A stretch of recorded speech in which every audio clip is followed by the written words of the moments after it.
7th standard, second chapter second, name बेटी युग, right ना। बेटी युग है। देखते हैं हम लोग आज ये पोयम, नानी वाली कथा कहानी अब भी जग में लगी सुहानी। देखो ये बेटी युग जो पोयम है, कविता है, ये लिखा है आनंद विश्वास जी ने। किसने लिखा है?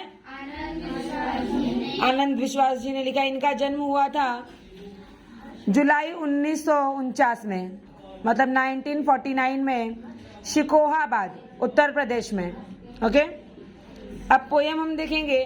नानी वाली कथा कहानी अब भी जग में लगे सुहानी, बेटी युग के नए दौर की आओ लिख ले नई कहानी। जो नानी वाली कथा कहानी है, नानी दादी, आज भी बहुत प्यारी लगती है, राइट ना।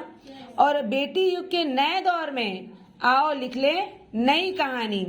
बेटी युग में बेटा बेटी सभी पढ़ेंगे, सभी बढ़ेंगे। मतलब आज के डेट में बोलते हैं ना कि सब इक्वल है, लड़का हो लड़की हो, तो सबको पढ़ना चाहिए और सबको आगे बढ़ना चाहिए। फौलादी ले नेक इरादे, खुद अपना इतिहास गढ़ेंगे। सब लोग अपना भविष्य, अपना इतिहास, आने वाला कल, बीता हुआ कल, जो भी है उनकी लाइफ में, वो लोग खुद लिख सकते हैं। क्योंकि जितनी आप मेहनत करोगे उतना ही आपको आगे प्रोग्रेस मिलेगा। पढ़ोगे लिखोगे तो आगे बढ़ोगे, नहीं पढ़ोगे लिखोगे तो आगे बढ़ सकते हो क्या? नहीं। देश पढ़ेगा देश बढ़ेगा, दौड़ेगी अब तरुण जवानी, नानी वाली कथा कहानी अब भी जग में लगे सुहानी।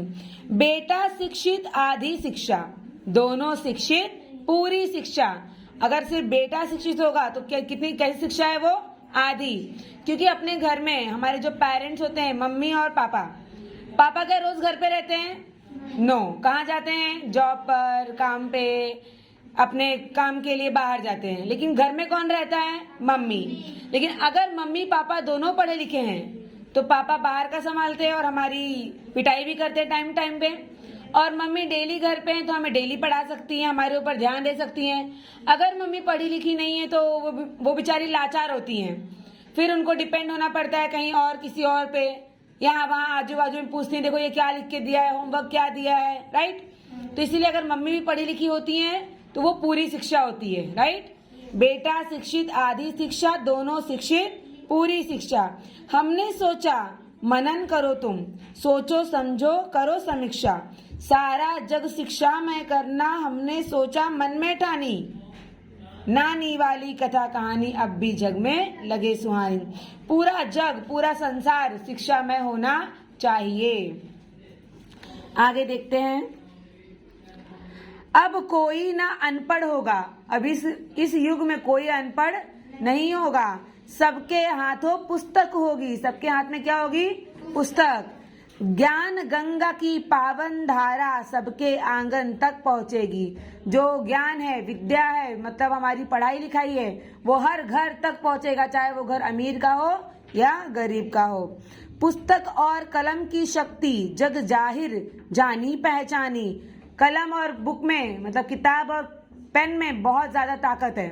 बड़ी बड़ी चीजें पेन से ही लिखी जाती हैं और बाद में न्यूज में आ जाती हैं, खबरें बन जाती हैं। बड़ी बड़ी पुस्तक पेन से लिख जाती है और कहानी, ग्रंथ, पुराण बन जाते हैं, लिखा हुआ ही है ना। तो किताब और कॉपी और पेन में बहुत ज्यादा ताकत होती है।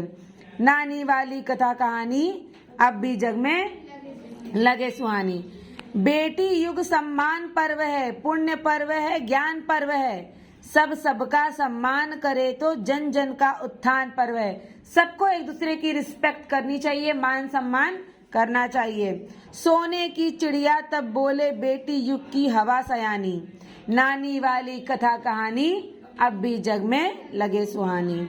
इसका शब्द वाटिका भी दिया है, देखो।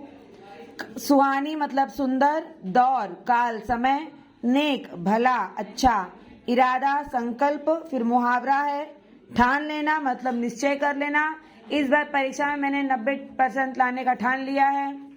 फिर है कलम, लेखनी, उत्थान, प्रगति, पर्व, त्योहार, सयानी, समझदार। ओके, क्लियर हुआ? Very good.